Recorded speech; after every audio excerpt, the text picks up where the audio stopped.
আকাশে উঠতে থাকা জাতীয় পতাকাবাহী বিমানের ভেতরে হাস্যোজ্জ্বল মুখে যাত্রীদের সেবা দেওয়া বিমানবালাদের এক ঝলকেই অনেকের মনে জন্মায় মুগ্ধতা। কিন্তু সেই মুগ্ধতার আড়ালে যদি লুকিয়ে থাকে প্রতারণার ভয়ঙ্কর ফাঁদ, তাহলে সেটা কতটা ভয়ঙ্কর হতে পারে একবার ভেবে দেখুন। ঠিক এমনই অভিযোগ ঘুরপাক খাচ্ছে বাংলাদেশ বিমানের দুই বিমানবালাকে ঘিরে। কাহিনীর শুরুটা কিছুটা নাটকীয়।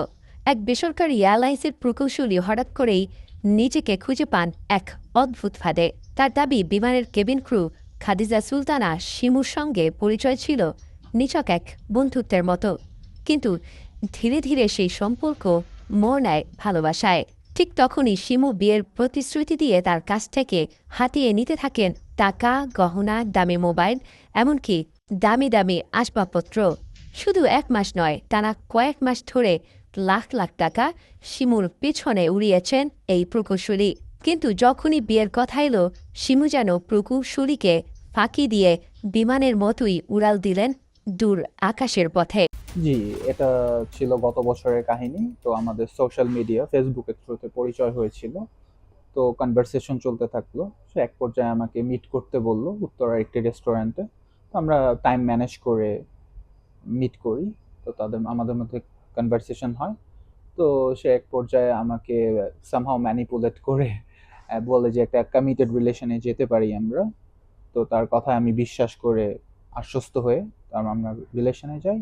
রিলেশনে যাওয়ার পরে তার ডিমান্ডগুলো আসতে থাকে, যেরকম তার বাসার ফার্নিচার সব কিছু, তারপরে তার ফ্ল্যাগশিপ মোবাইল লাগবে, তো S24 আলট্রা কিনে দিলাম। তারপর তার বিভিন্ন পার্টি ড্রেস, বাসার তারপর বিভিন্ন ড্রেস আর কসমেটিক্স, গোল্ড, ডায়মন্ড, এগুলো আস্তে আস্তে ডিমান্ড করে। আমি আমার প্রয়োজনের স্বার্থে যতটুকু পেরেছি দিয়েছি, কজ আমরা একটা ফিউচারিস্টিক রিলেশনে যাচ্ছি। যখনই প্রকৌশলী শিমুর সাথে যোগাযোগ করতে যান, তখনই তার ফোন বন্ধ থাকে। তো যখনই ফাইনালি আমরা বসলাম দুই ফ্যামিলি, তো ও তার ফ্যামিলি বলতেছে সে তার মেয়ে এগুলো সবকিছু করেছে, আমি নাকি কিছুই দেই নাই। তার ঘরে এই ফার্নিচার, তারপরে আপনার এসি, ওয়াশিং মেশিন সবকিছুই মানে এন্টায়ারলি ডেকোরাম আমি করে দিয়েছি, বাট তারা ক্লেম করতেছিল দেয়নি। এবং তারা আমাকে মামলার হুমকি দেয় তার ভাইকে দিয়ে। এগুলো দেখিয়ে পরে তারা কেটে যায়। পরে আমার সাথে আর কমিউনিকেশন হয় নাই, বাট সে আমার সব জিনিসপত্র ইউজ করে নিয়ে বাসা চেঞ্জ করে ফেলে, আমার সাথে কোনো কনভারসেশন করে না, কমিউনিকেশন করে না, সে চলে যায়। এবার আসা যাক MST মৌরি নামের আর এক বিমানবালার গল্পে। অভিযোগ এসেছে, মৌরি এক কাতার প্রবাসী ব্যবসায়ীকে তার স্নিগ্ধ হাসি আর মধুর আলাপে বন্দি করে কয়েক মাসের মধ্যেই হাতিয়ে নেন লক্ষ লক্ষ টাকার উপহার সামগ্রী। কিন্তু এখানেও সেই একই কাহিনী, বন্ধুত্বের হাত বাড়িয়ে মৌরি ব্যবসায়ীকে নিঃস্ব করার খেলায় মেতে ওঠেন।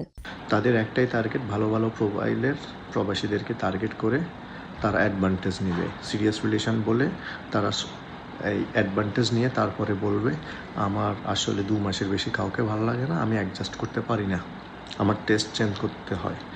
সো তিনি আমার লাস্ট কথা হয়েছিল আমার মোবাইল নিয়ে আমার লয়ালিটি চেক করবে বলে আমার ফোন নিয়ে উনি আমার ফোনের থেকে সবগুলো ডাটা ডিলিট করে দিছে। আমাদের কথাবার্তা হয়েছে ওইগুলো হোয়াটসঅ্যাপ, মেসেঞ্জার, এগুলা ছবিগুলো সহ। তারপরে আমাকে যাওয়ার সময় এটা বলে গেছে আমি একজনের সাথে 2 মাসের বেশি থাকতে পারি না, আমার টেস্ট চেঞ্জ করতে হয়। আর যখনই এই খবর প্রকাশ্যে আসে, মৌরিও উড়াল দেন আকাশে। আর সেই শোকে বিমানের সদর দফতরে লিখিত অভিযোগ জমা দেন সেই কাতার প্রবাসী। ফ্রেন্ডের মাধ্যমে পরিচয় হওয়ার পরে তখন ওখানে তিনি আসে, আমরা দুজনকে পছন্দ করে কমিটেড রিলেশনের জন্য এগ্রি হওয়ার পরে হঠাৎ করে তার মধ্যে পরিবর্তন দেখা দেয়। মাস 2-2.5 মাস পরে পরিবর্তনের ক্ষেত্রে সে প্রথমে আমাকে অনেক অ্যাটেনশন দিত, দোয়ায় আসতো, টাইম দিত। হঠাৎ করে আমার সাথে কমিউনিকেশন স্লো করে দিয়েছে, কথা বলতো না, সময় দিত না, মেসেজের রিপ্লাই দিতে চাইতো না, কল রিসিভ করতে চাইতো না।